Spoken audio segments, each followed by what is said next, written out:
Bapak Ibu, kawan-kawan silahkan duduk.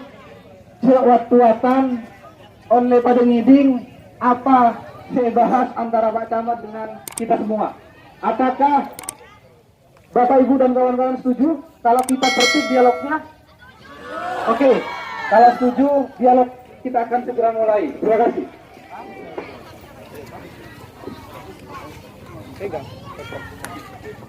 Silakan kawan juru bicara untuk menyampaikan pengantar awal temuan. Silakan dulu kawan Jelani.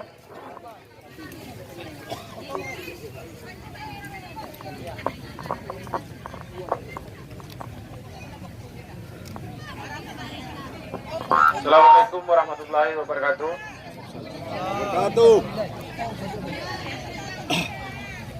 Terima kasih kepada pihak kecamatan yang kemudian mau memfasilitasi untuk berdialog. Ada beberapa tuntutan sebenarnya terkait masalah bansos ini. Yang pertama, audit publik pelaksanaan bansos, di mana pihak kecamatan yang harus memonitoring dan mengevaluasi masalah ini.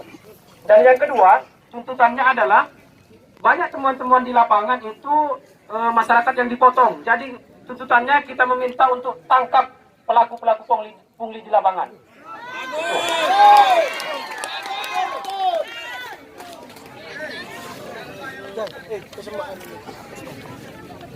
Terkait hasil investigasi kami sebenarnya, setelah data yang dikasih oleh Bapak Camat pada waktu itu dari Dinas Sosial, Bapak Camat mengatakan juga bahwa data itu juga kita juga nggak punya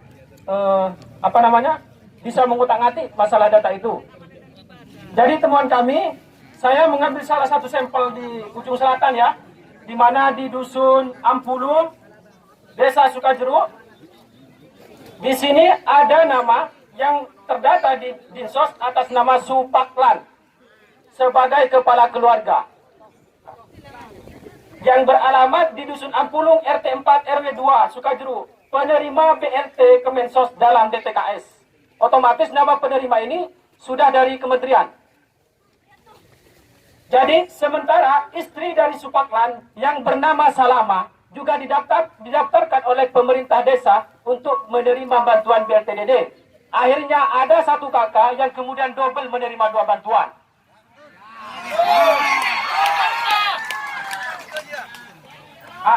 Terus setelah kemudian Salama itu kemudian mendapatkan hasil pencairan pada tahap 1 600.000, beberapa hari menjelang pencairan, Salama didatangi oleh penyelenggara pemerintah untuk kemudian menandatangani surat pernyataan yang bermaterai, di mana isi surat pernyataannya disampaikan bahwa harus memilih salah satunya dan harus mengembalikan uang yang 600.000. Salama bertanya, jadi pengambilan sisanya nanti saya kemana? Nanti akan dialihkan ke BLT Kemensos. Pertanyaan saya, duluan mana sebenarnya data yang keluar antara BLTDD pendataan atau BLT Kemensos?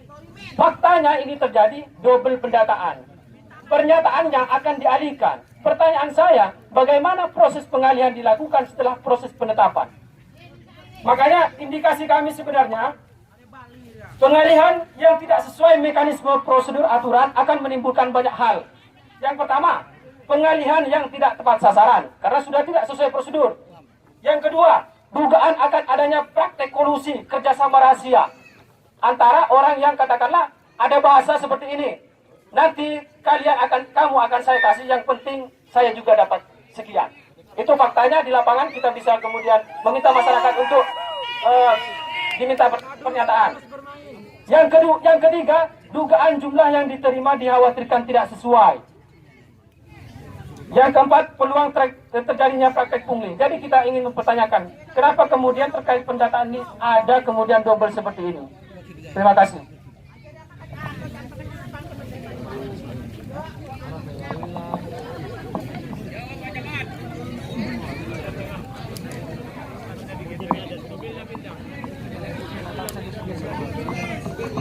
Assalamualaikum warahmatullahi wabarakatuh. Yang saya hormati, yang saya cintai dan saya banggakan, warga Kecamatan Masalenggu, Pulau Masalenggu, yang kita cintai ini. Jadi mungkin langsung saja, ini terkait dengan bansos. Yang pertama ini kita akan bahas ini bansos yang dari Kemensos. Jadi perlu diketahui bersama, jadi dengan adanya pandemi COVID di negara kita ini, jadi Kementerian Sosial ini berinisiasi untuk memberikan bantuan bagi warga yang terdampak COVID. Nah, itu menurut versi mereka. Kemudian dengan adanya bantuan tersebut itu diturunkan kepada seluruh warga Indonesia, itu se-Indonesia. Jadi mungkin langsung saja, singkat saja, teknisnya seperti ini. Jadi data yang kami terima itu kami terima dari Dinas Sosial. Dari Dinas Sosial itu juga langsung diterima dari kementerian. Jadi data yang kami terima itu data yang tidak pernah diutak-atik. Jadi itulah apa adanya data itu. Jadi kita tidak pernah merubah sedikit pun data itu. Dan data itu pun untuk meminta data tersebut di kabupaten, di Dinas Sosial, itu tidak sembarang orang. Data itu cuma diberikan kepada camat. Jadi silakan bisa ditanyakan nanti kepada kepala Dinas Sosial. Silakan tanyakan ke kepala Dinas Sosial. Ini data diberikan kepada siapa? Siapapun tidak bisa minta data itu kecuali camat. Karena teman-teman ini kemarin datang pada saya meminta data. Oke, silahkan dengan alasan ingin ikut mengawasi, ya kan? Kita sama-sama ingin mengawasi dan mengontrol bantuan tersebut. Bukan seperti itu kan? Ya, makanya saya berikan, silahkan pergunakan data ini dengan sebaik-baiknya. Jangan sampai disalahgunakan. Karena saya juga ikut bertanggung jawab dengan memberikan data tersebut. Iya kan? Silahkan. Kalau misalnya ada penyimpangan atau apapun, kita sekarang main data. Apapun itu data yang berbicara. Ini salah satu contoh. Saya punya anak. Pasti ada data bahwa anak tersebut itu putra saya. Iya kan? Mulai dari akte kelahiran, kalau dewasa dia masuk ke kakak. Kalau tidak ada data, mau bicara, mau bersumpah demi apapun, tidak akan ada yang percaya. Tapi dengan cukup dengan menunjukkan data seperti kakak, oh sudah cukup itu. Nggak perlu lagi bicara macam-macam, bicara teriak-teriak ataupun mau sumpah-sumpah segala macam. Nah, seperti itu. Makanya kemarin saya minta silahkan.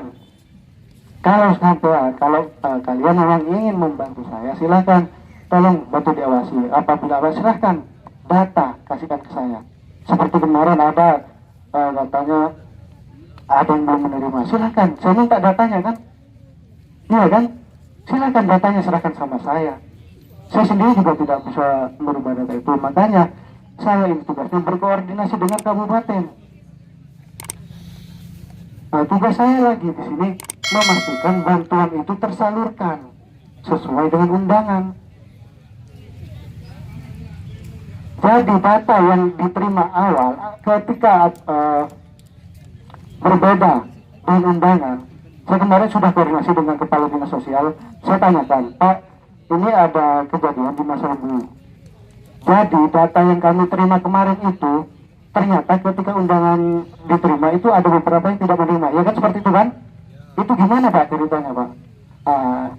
Itu terus tanya lagi, itu penerimanya tahap berapa Pak Camat? Tahap pertama, jadi kan baru satu tahap.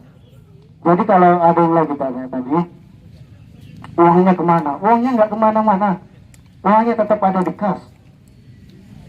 Namanya bantuan bertahap, ya pasti ada tahapannya.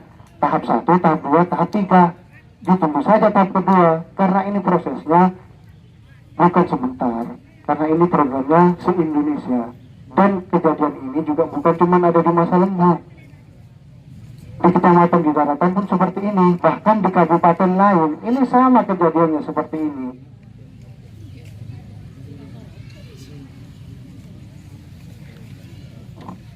Nah makanya silahkan, kalau memang ada penyimpangan atau sesuatu apapun, silahkan.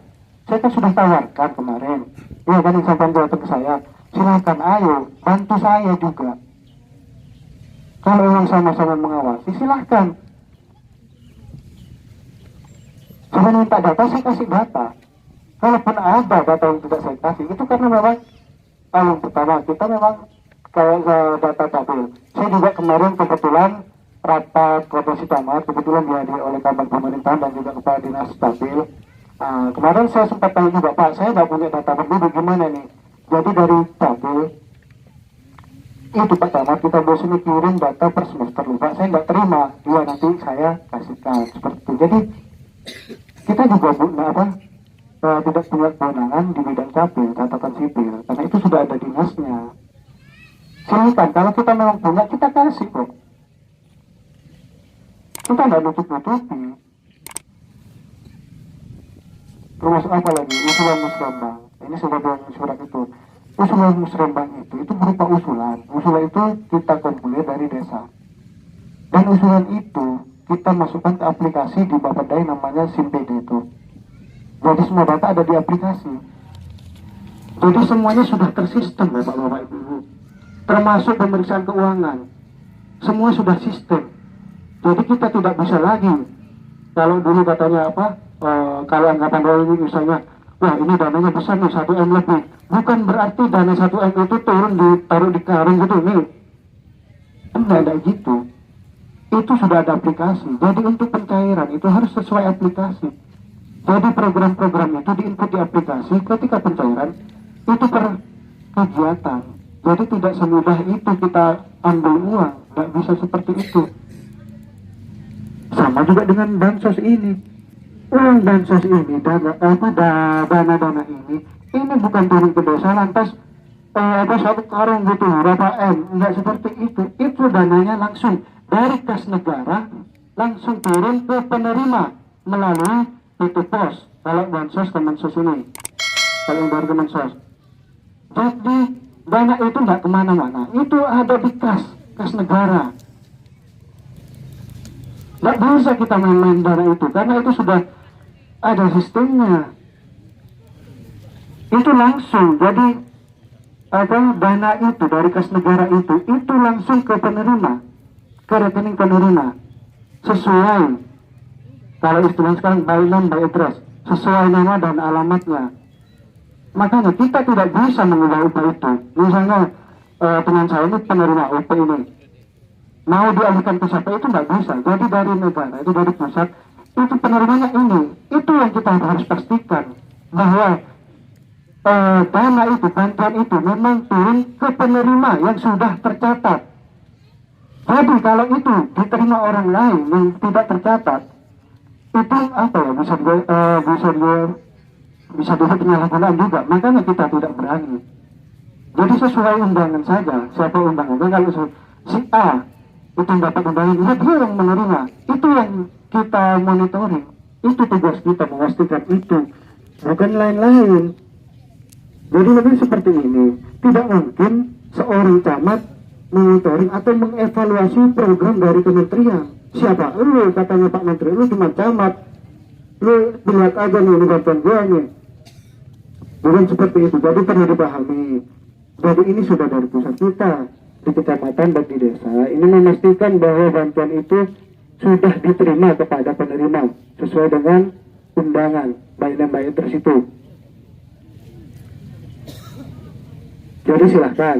Saya berterima kasih kepada teman-teman semua ini sudah meluangkan waktunya dan pikirannya untuk ikut sama-sama mengawasi program bansos dari kementerian ini. Sebentar Bu, sebentar. Itu ada ahli warisnya apa tidak? Kalau misalnya ada ahli warisnya, silahkan ahli waris yang menerima. Sebentar. Misalnya ada yang meninggal, si A itu meninggal, itu kan pasti ada kakak. Ya, dan di kakak itu siapa? Itulah ahli warisnya. Jadi kalau sudah meninggal, orang yang ada di dalam satu kakak itu bisa menjadi wakil penerimanya. Nah, seperti itu. Nah, untuk pengaduan ini, karena dengan adanya kasus-kasus seperti ini, maka kemarin saya baru menerima informasi bahwa dari Kemensos, dari pusat itu sudah membuka layanan untuk pengaduan apapun itu terkait dengan bantuan, bansos maupun apa ya, yang lain-lain. Saya kemarin sudah coba buka sebelum di sini, itu namanya tolong dicatat jaga.id. Itu ada aplikasinya, ada websitenya juga. Jadi silahkan teman-teman, misalnya nanti ada temuan apapun itu, ataupun ada keluhan apapun, silahkan. Saya siap untuk membantu, misalnya untuk mengkoordinasikan maupun nanti kita sama-sama apa istilahnya buka aplikasi itu, website itu. Mari kita sama-sama, karena ini program pusat, bukan kabupaten. Saya sendiri kemarin tanya ke kepala dinas sosial, nah ini juga menunggu. Untuk yang tidak menerima ini, kemarin Pak Kadis menyampaikan, kalau misalnya ada yang belum menerima dari undangan tersebut, dari data yang awal diterima, kemudian di undangan yang penerima itu tidak tercantum, itu kemungkinan masih belum keluar SK-nya. Seperti itu jawabannya. Jadi saya di sini saya cuma menyampaikan. Nah, di lapangan ada yang terjadi.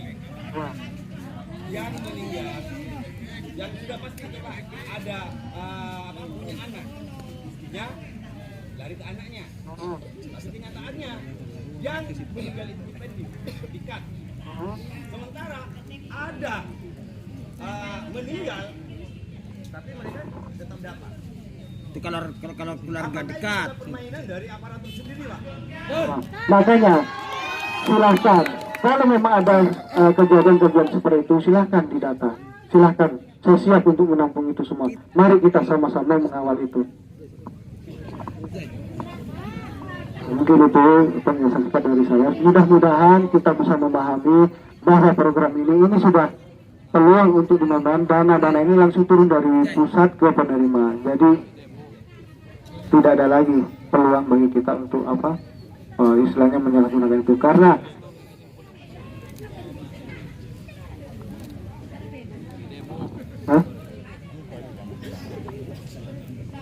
mungkin itu ya. Karena tadi Jaya ngomong, nanti biar ditanggapin. Kan kita maunya dua arah. Terima kasih. Saya ingin menanggapi pernyataan dari Pak Camat tadi terkait data yang sudah katakanlah divalidasi, disahkan itu tidak bisa dirubah. Ya, tidak bisa dirubah data penerima karena masuk ke rekening masing-masing. Berarti kita berbicara BLT ya, BLTDD. Kemensos itu pos. Yang saya bicarakan tadi ini Kemensos. Oke. Sekarang tidak bisa diubah data penerima. Kenapa kemudian setelah ditetapkan nama penerima BLTDD misalnya, pihak penyelenggara desa mengatakan itu akan dialihkan ke orang lain? Berarti bisa dirubah. Ya, berarti bisa dirubah. Nah, gini lagi. Itu sampel di tempat saya itu saya menemukan ada yang nama-nama sudah terdata di Dinsos, didata lagi sama pemerintah desa. Seperti Mathari atau Wema kemarin kasusnya itu. Suaminya ini meninggal, Wema didaftar, Mathari ada di TKS, dapat bantuan, Wema didaftarkan di BLTDD. Katanya mau dialihkan. Bagaimana proses pengalihan setelah penetapan? Sementara Pak Camat menyatakan tidak bisa diubah data penerima. Kita minta pihak penyelenggara desa untuk menyikapi masalah ini. Yang desa.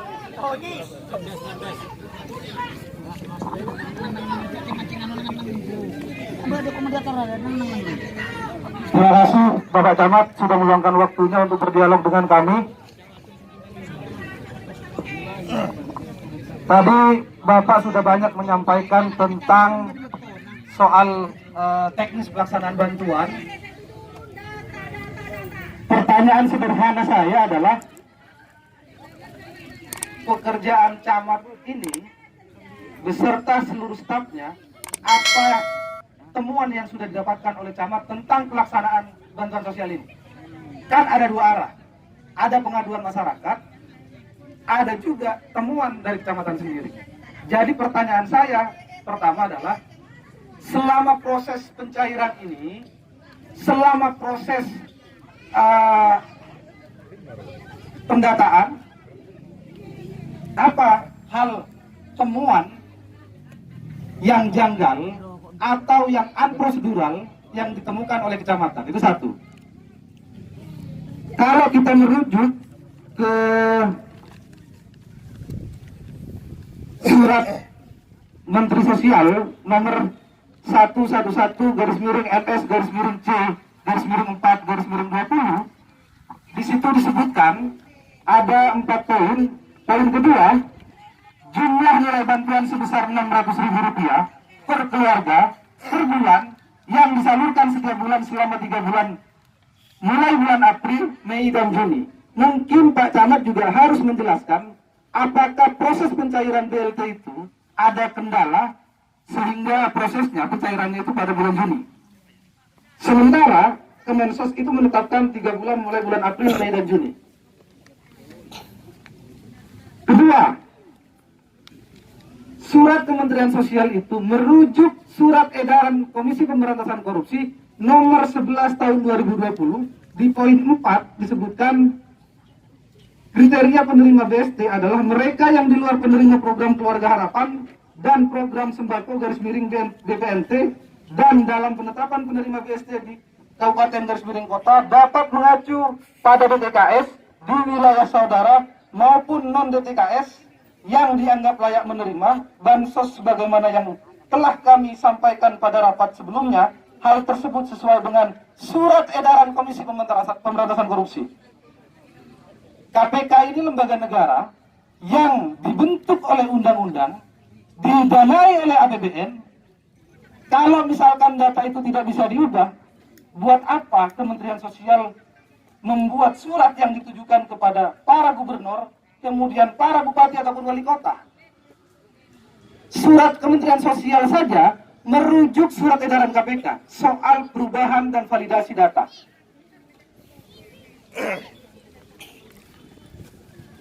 Kemudian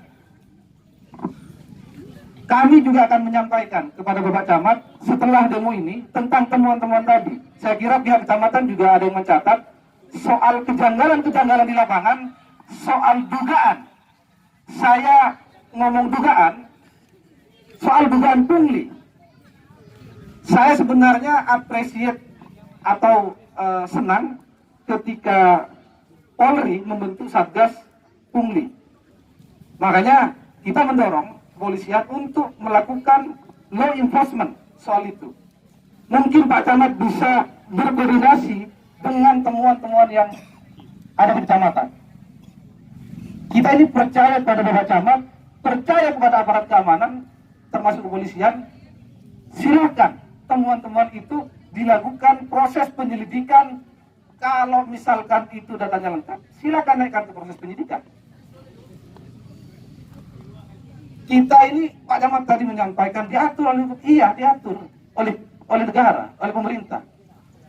Tapi apa yang harus diberikan oleh negara? Silakan kalian proses. Ketika ada dugaan, sekali lagi dugaan, kalau tidak terbukti ya jangan.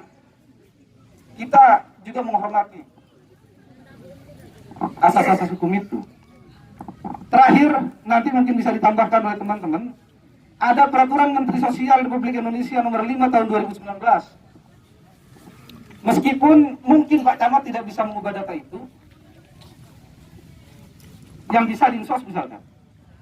Di peraturan itu, pendataan minimal 1 tahun. Pertanyaan saya, siapa yang melakukan pendataan?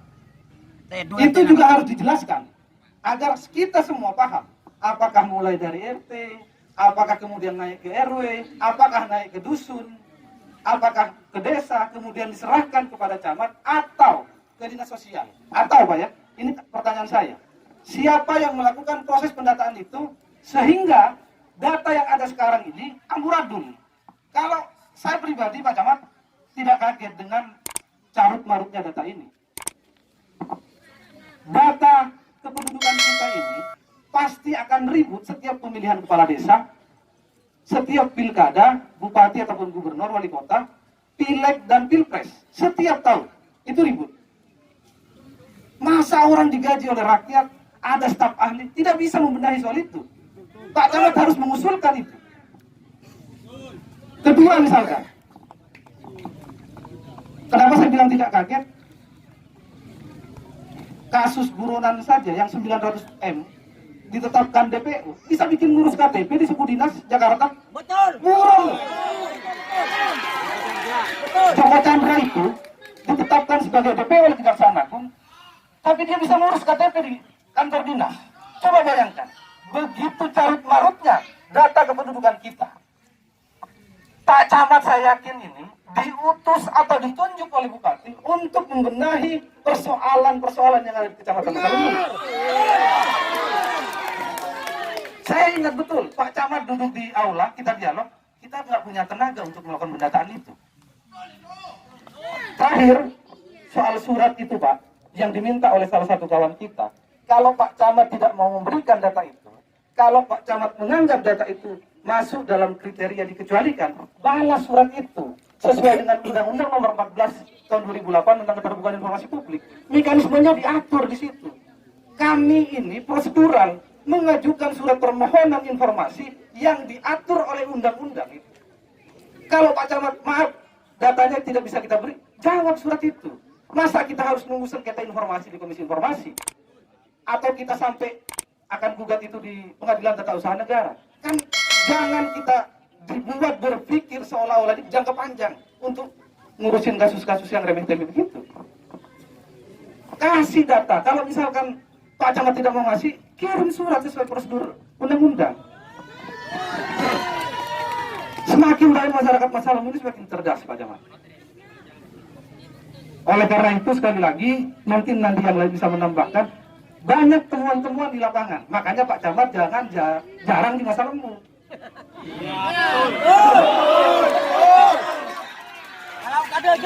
Kalau Pak Camat mau tahu persoalan-persoalan itu, saya baru datang saja 2 bulan di masa lembut Pak. Banyak orang yang cerita di warung-warung kopi, di pangkalan nelayan soal masalah mereka. Kalau memang mau memecahkan masalah itu,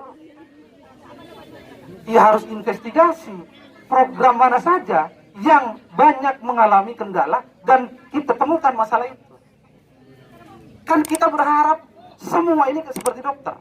Ketika ada orang berobat, mereka tahu ini sakit, pilihannya ada 2, mau diobatin atau dibiarkan mati. Betul. Saya kira itu saja dulu Pak Camat, nanti kita bisa dialog lebih panjang. Atau ada kawan-kawan yang ingin menambahkan? Tak kebanyakan aja.